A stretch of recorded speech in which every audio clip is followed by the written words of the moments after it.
Our journal assignment will be posted in the module after the VoiceThread presentation that is graded. So the first journal will be posted for Module 4, then Module 6, and then Module 8, and then 10 and 12. So it's right after the VoiceThread.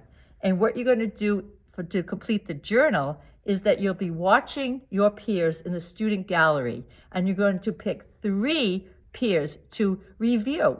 And it doesn't mean a critique as far as looking for negative stuff. It's a review. Like, how did you feel about the presentation? And when you do this, you become the teacher. And to teach is to learn twice. It really helps you with self-reflection on your own presentations. It's an important part of a public speaking class. It really is. So I give you 4 prompts. 1 paragraph per student you're reviewing or critiquing, or however you want to see it. When I use the word critique, I'm looking for appreciation of the different qualities, the best practices that go into a presentation. Some people think it means a criticism. It doesn't to me. It means an appreciation. I give you 4 prompts, and just like the prompts in the discussion boards, you don't have to follow all that I suggest, but they are a guideline, and I think they're a good guideline. The first prompt says, does the speaker make the audience feel part of his or her presentation? Now, there's many ways this can be done: by voice quality, by a clear introduction, by good eye contact, that you feel like you're being welcomed in, by the posture as well, which is the second prompt. Does the speaker's posture exude confidence?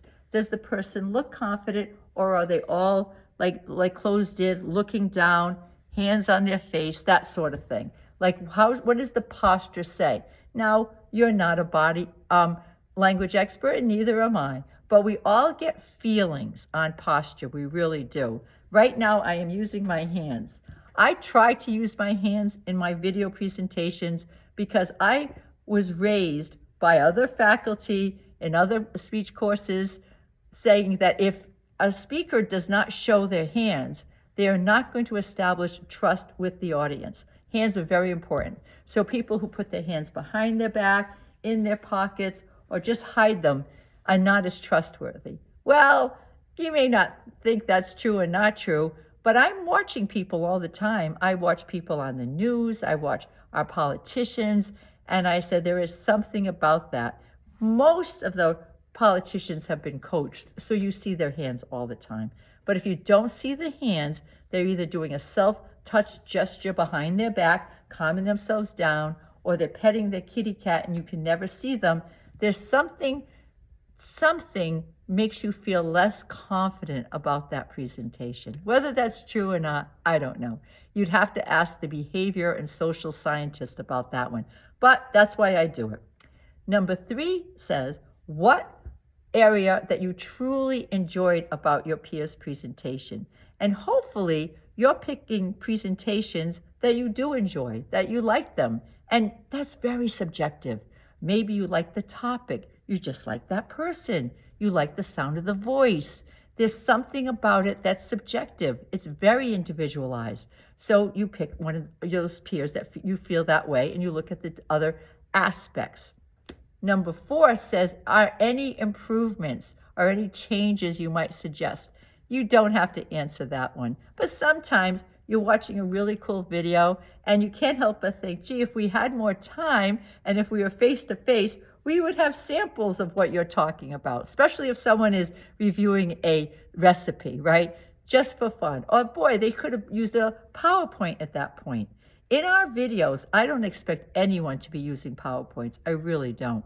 But I know in face-to-face classes, sometimes PowerPoints are assigned. And there is going to be a module where we have a TED Talk about avoiding death by PowerPoint, because there are some good, better practices than not. So the journals, you'll see it in week 4 in our class. And you can write out your 3 paragraphs, 1 per each person, in a Word document and attach it, or right there on the site and then submit it. I think that'll be pretty clear what to do. So that's important because it's 20%. The only way that you can't get that full credit for each one is not by completing, like you either just spoke about one person or two people, or you said very little. You did not have a complete paragraph. And you can write more than a paragraph per each one, but at least a paragraph, which in my mind is at least 3 to 5 sentences. All right, next thing I want to talk about. Oh yes, and I did say they'd be on the even numbered modules. So right after the voice threads, you will see the journal being assigned. So for us, it will be Module 4, Module 6, Module 8, Module 10, and Module 12, going right after the voice threads, which are the odd number modules, 3, 5, 7, 9, and 11. I say this because it is important for you to have this class's routine, this rhythm in your head, so that there are no surprises. When students say to me, oh, I didn't know we had a presentation due this week, I think, yes, if you pay attention at all, you know that. But I think you really need to write it down. I write everything down in a calendar. I have since I was in the 2nd grade, so that I would know what is due. So I wasn't surprised, so I could prepare myself. I might procrastinate and not do it to the last minute, but I knew it was there. Next thing I wanted to talk to you about is the final exam. I know, why are you talking about the final exam now? But just to give you a heads up, the final exam is very subjective. You may complete the final exam in written communication or in oral communication. There are 4 parts. The first part is I'm going to ask you to do a review of one of the TED Talks or the videos that you watched for the discussion board. It is what I say is something like, select 1 or 2 TED Talks that we used in this class for our discussion boards that you will take away. In other words, it had content that meant something to you, that you could see was valuable to you. Hopefully you have one that you really said, that was a good one for me. I can see in the really thoughtful discussion boards already that you're taking these quite seriously, because the discussion boards are for you to get inside of you, to start remembering, experiences from the past and how much you've grown and how much you have been affected by oral communication, and you are triumphing. You're victorious, which is a wonderful thing to know.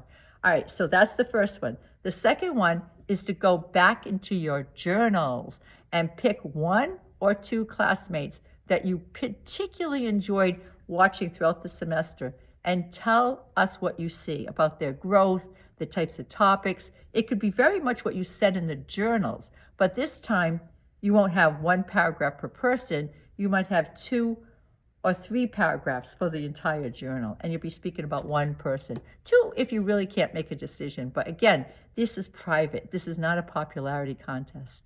And then the third part is self-reflection. I'm going to ask you for 2 to 3 paragraphs to write about your own experience in this class and outside of this class as a public speaker. Different qualities about it that you really like about yourself as a public speaker, how you can do it. Many of you wrote about that in your discussion boards, how, you did it, you rose to the occasion, and you're only going to be getting better and better with more experience. It's like any other skill set. You can't help but improve or get better or feel more comfortable being uncomfortable just by doing it. Just like when you play a musical instrument, you play the guitar or the flute, you start off just the basics, and then week after week you practice, and then in 3 months you're better. And then you just keep going with it, and it's amazing what you can learn, how you can be trained. Athletics, same thing.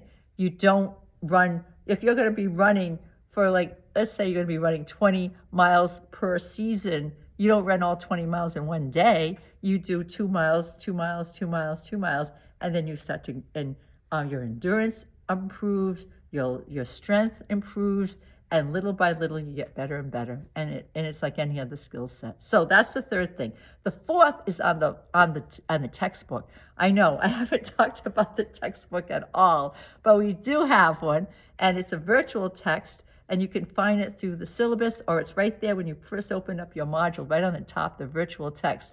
15 chapters. I suggest that you go through it and look at all of the chapters as far as their content and see what appeals to you. If you are so inclined, read the entire book. It's 15 chapters, but they're not long, and they're not meant to be long. And some of the information will be new to you, and some of it will be very familiar to you because it's just mirroring written communication. I suggest, if you don't read all 15, read chapter 1, chapter 2, and chapter 14. I think those will give you a foundation for this course because it's to support you. So, all right, what's on the final exam? I'm going to ask you to take one chapter of your choice and do a 2 to 3 paragraph review on it. What was the chapter? What was in it? What may be new to you? What did you like about it? What did you learn from it? So it's pretty simple, but I want you to open up the book. I do not assign the book because I think with the VoiceThread presentations and the journals and the discussion boards, we have enough to keep us busy, especially if you do take the time to go back and watch all your peers, watch all the self-introductions, watch all the VoiceThread videos. You will really get a good feeling of being in an oral communication class. You'll have that immersion. It'll be all around you, right? And it'll be repeated over and over and over again. And that's, again, how we learn. So that's the final exam. You will have about 9 days to prepare and to deliver it. So once it goes up, you'll have 9 days. So that's more than a week. And many of you, and which is great, I'm saying this in a very positive way, have sent to me your accommodation letters. I'm all for that, you know. I think it's wonderful. When I read through them, what the majority of you are asking for is more time, more time. Well, the way this whole course was designed was with you in mind. That's why we have a whole week to post our videos. We used to have 5 days, then I extended it 2 more days. And we never had 9 days to complete a final exam. It used to be done in 5 days. Everything was 5 days. So now I've just expanded the time because when I started to expand it for 1 person or 2 or 10, I thought, expand it for everyone. Because just because you don't have the accommodation letter doesn't mean you would not like a little extra time. And it's fine with me. So I'm glad to get those letters. So thank you. I received them and I tried to send a note right back, a quick note that I have it, and I have it on file, and I appreciate it so much, but the extra time is built into the course. So I'm going to look at my notes because I wish you were right here. Oh, man. And don't forget to look at the announcements. I put up notes in that announcements that are very important to move the class along, and some weeks I put more than one announcement. So when you click on announcements, look at the dates. Oh, there's 2 for this week. Let me read what she's saying. And it may mean nothing to you, but often, you see what happens to me too. Often I am acknowledging someone's email. Like if a student asks me a question that I think, oh, if this student has the question, maybe someone else does too, I put it in the email. I don't like to take anything for granted that, oh, of course you'll know this, of course you'll know that. No. This is your first time with me, Joyce Fernandes, and every online class is different. Let me see what else I say. Show your hands. You do get better. Read all announcements. Yeah. I think you guys are great. I have enjoyed the discussion board so much, and I try not to get involved. In the very beginning, I'll be writing you back little notes, and then I stop, because the whole point of a discussion board is not to have teacher involvement. It's among you. It's not about me. I put the prompts in to show you where I am trying to guide you a little bit, but again, you don't have to take those suggestions. You can speak on what you see as your response, but I enjoy listening to them so much, or reading them so much, and the responses back. And I'm very proud of your willingness to go deep inside and start to remember and think about your experiences and show your opinions. Oftentimes in school, we're so busy trying to get factual knowledge and writing things down and learning, new vocabulary and what's the definition. But this class is not about this. This is a practical application class. It is for you. All personalities are welcomed, quiet people. You know that term, be yourself or be you, do you.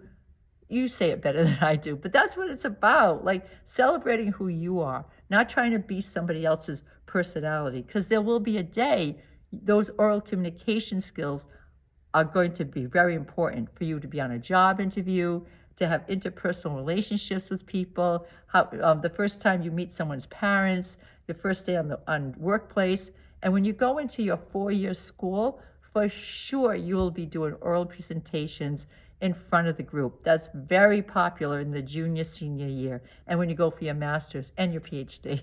So presenting is a big part of what's ahead of you, and that's why the college has this as a requirement.